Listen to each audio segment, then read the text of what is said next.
Good morning, students. I am faculty of Sri Digambar Institute of Technology, Dosa, in Civil Engineering Department. Today we will discuss about topic Safety Management. आज हम जो discuss करेंगे वो safety management के बारे में करेंगे. Safety is one of the vital issues in the success of the project की सक्सेस में सेफ्टी का इम्पोर्टेंट रोल होता है. Safety programme ensure the worker to be mentally and physically prepare to execute a job quickly, fearless and efficiently. जो safety programme होता है वह जो वर्कर है उसको मेंटली और फिजिकली तैयार करता है ताकि वह जल्दी फेयरलेस एंड इफ़िशिएंटली कार्य कर सके. अब स्टूडेंट अपन बात करते हैं सेफ्टी मैनेजमेंट की. सेफ्टी मैनेजमेंट के कुछ एक पार्ट होते हैं जिसमें फर्स्ट आता है वर्क इंस्पेक्शन, सेकंड आता है इंसिडेंट ट्रैकिंग, थर्ड है इंसिडेंट रिस्क असेसमेंट, नेक्स्ट है employee training, employee qualification, action item tracking. जो सेफ्टी मैनेजमेंट है उसके ये पार्ट होते हैं. फिर अपन आगे बात करते हैं the major cases of accident in construction industry are due to. जो अपनी कंस्ट्रक्शन इंडस्ट्री है उसके अंदर मेजर एक्सीडेंट केस कौन कौन से होते हैं. फर्स्ट आता है फॉल फ्रॉम हाई एलिवेशन. जो अपनी कोई हाई एलिवेशन है उससे गिरना. इलेक्ट्रोक्यूलेशन. अगला है बीइंग स्ट्राइक बाय इक्विपमेंट. किसी भी उपकरण का गिरना. Being cause by equipment. किसी भी उपकरण को पकड़ना. ट्रेंच एक्सकेवेशन, केव इन जैसे खुदाई कार्य. Bridge and offshore construction, bridge का construction. Over explosion. It has been found that more than 40 to 50% of accident due to fall from height or fall of an object. जो यहाँ पर जो केस होते हैं 40 से 50% एक्सीडेंट के वो ऊंचाई से गिरना या ऊंचाई से किसी वस्तु का गिरना से होते हैं. अब स्टूडेंट बात करते हैं अपन सेफ्टी प्रोग्राम की. सेफ्टी प्रोग्राम क्या होता है. Safety program should be developed as a culture of the company. जो सेफ्टी प्रोग्राम है वो कंपनी की संस्कृति के रूप में विकसित किया जाना चाहिए. It should be at all time at all place and all types of worker. यह सभी स्थानों पर सही समय और सभी प्रकार के वर्क के लिए किए जाना चाहिए. Every employee of the company should think and work about safety. इससे क्या होता है जो भी अपने कंपनी के एम्प्लॉय हैं वो सोचते हैं और काम करते हैं सुरक्षा के साथ में. Supervisor and manager play a very important role in safety management. Supervisor और मैनेजर का इसमें इम्पोर्टेंट रोल होता है. अब आगे बात करते हैं इसकी 6 की एलिमेंट होते हैं जो इफेक्टिव सेफ्टी प्रोग्राम है. हजार्डस असेसमेंट, एम्प्लॉयर की ट्रेनिंग, एम्प्लॉयर को पॉलिसी और प्रोसीजर के बारे में बताना, एक्सीडेंट इन्वेस्टिगेशन, जो एक्सीडेंट है उसका इन्वेस्टिगेशन करना, मेजरमेंट करना, और मैनेजमेंट कमिटमेंट. जो मैनेजमेंट है वो उसके बारे में क्या कहता है. स्टूडेंट बात करते हैं some of the major component of the company safety plan should be. इसके अंदर फर्स्ट आता है first aid equipment should be available and not to every employer. जो अपनी फर्स्ट एड आती है यानी प्राथमिक सुरक्षा उपकरण होता है वो वहाँ पर उपलब्ध होना चाहिए और उसके बारे में एम्प्लॉयमेंट को जानकारी होनी चाहिए. Every employees need require personal safety equipment. प्रत्येक एम्प्लॉय के पास अपनी सुरक्षा के सामान होने चाहिए. Formal training programme for each employee should be mandatory. जो ट्रेनिंग प्रोग्राम है वो सभी एम्प्लॉय के लिए अनिवार्य है। Procedure for emergency evacuation of injured employee should be clearly explain and employee should be trained for such situation.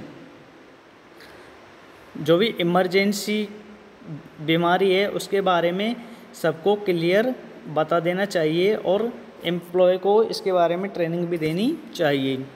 Safety record and accident report of the company should be honestly examined. जो safety record है और accident report है उसे company को ईमानदारी के साथ में देखना चाहिए।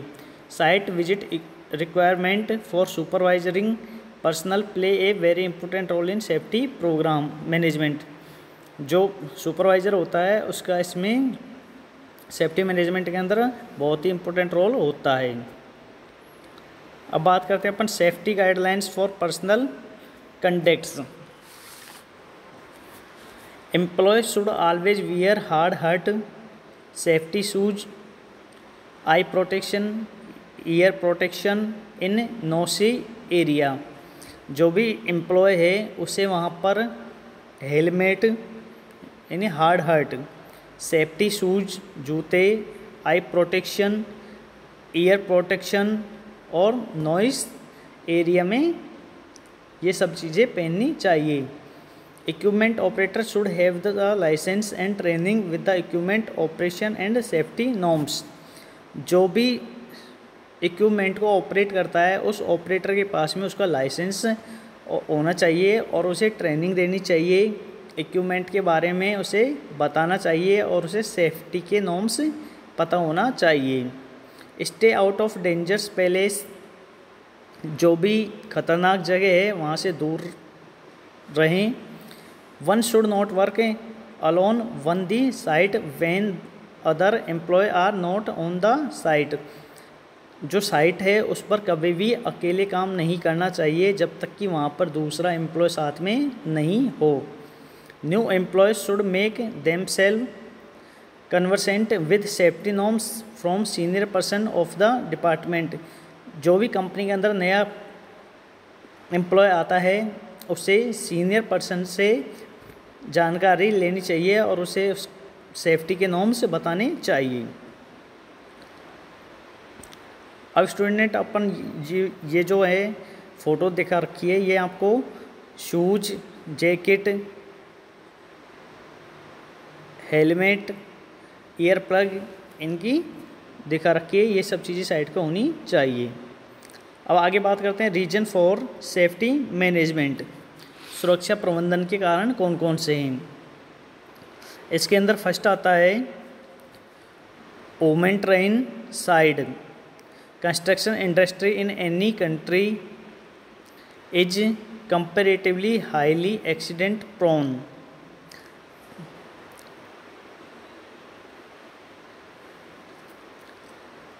This number of fatal accident as well as injuries in which worker become disable or reduce in efficiency in higher as compared to other industry। उद्योगों की तुलना में घातक दुर्घटनाओं की संख्या साथ ही चोटें जिनमें श्रमिक कम हो जाते हैं। The death of a worker create a vacuum in the family earning as well as psychological and emotional disturbs of the family.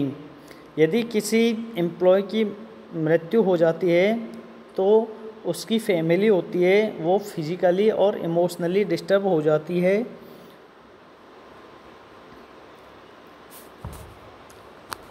तो स्टूडेंट जो वुमेन ट्रेन साइड है उसके अंदर अपन देखते हैं कि किसी भी देश के निर्माण उद्योग तुलनात्मक रूप से अत्यधिक दुर्घटना होती है। इस दुर्घटना जैसे कोई हाई दुर्घटना हो जाती है तो उससे वहाँ पर एम्प्लॉय है उनकी क्या हो जाती है, रिड्यूस हो जाते हैं। जो एम्प्लॉय रिड्यूस हो जाते हैं और यदि कोई एम्प्लॉयर की डेथ हो जाती है तो उससे जो उसका परिवार है, उसकी फैमिली है, वो साइकोलॉजिकल और इमोशनल क्या हो जाते हैं, डिस्टर्ब हो जाते हैं। सेकेंड है economics of safety. The premium of insurance for equipment and man power, जो depend upon the fast safety record of the company. जो कंपनी की जो इंश्योरेंस पॉलिसी है वो इक्विपमेंट और मैन पावर पर डिपेंड करती है। If the accident rate is high, यदि एक्सीडेंट रेट हाई है तो the insurance company has more risk, तो इंश्योरेंस कंपनी को जोखिम है। टच there will be higher premium, उसे उसका अधिक प्रीमियम होगा। If a good safety record is maintain, यदि एक सुरक्षा रिकॉर्ड रखा जाता है, less premium has to be paid, तो प्रीमियम का भुगतान करना पड़ता है। इसका थर्ड पॉइंट है legal aspect of accident. In India there is not a no separate law regarding for safety of construction work. जो इंडिया है उसके अंदर कंस्ट्रक्शन वर्क की सेफ्टी के लिए अलग से कोई भी नियम नहीं है। But it falls under the labour law and criminal law, फिर भी यह लेबर लॉ और क्रिमिनल लॉ के अंदर आता है।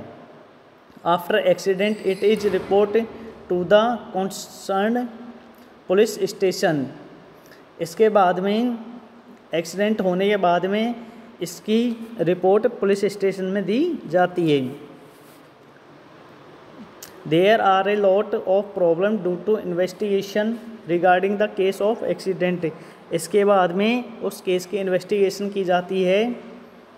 And the compensation demand to the contractor owner and even so co workers, दुर्घटना के कारण और जो कॉन्ट्रैक्टर है, ओनर है, यहाँ तक कि सहकर्मी को मुआवजे की मांग के कारण, जांच के कारण बहुत सारी समस्याएं आती हैं। अगली बात करते हैं अपन डी की ऑर्गेनाइजेशन प्रॉब्लम। ऑर्गेनाइजेशन की प्रॉब्लम क्या क्या होती है। Past safety records of the construction company plays a very important role in the employer of worker. जो पुराना सेफ्टी रिकॉर्ड होता है वो कंस्ट्रक्शन कंपनी के अंदर बहुत ही इम्पोर्टेंट रोल निभाता है। Getting contract pride among peers, it included high productivity, high morale and strong loyalty of the worker to the organisation. यह जो होता है, जो ऑर्गेनाइजेशन होता है, उच्च उत्पादकता, उच्च मनोबल और कार्यकर्ता की मजबूत निष्ठा को विकसित करता है। अब अपन बात करते हैं लास्ट हेल्थ हजार्ड्स की। Health hazards include those activities which cause problem to life in long such head radiation, noise, dust, shocks and variation toxic chemicals. जो हेल्थ हजार्ड्स होते हैं उसके अंदर कौन कौन सी एक्टिविटी होती है। Head radiation, noise, dust,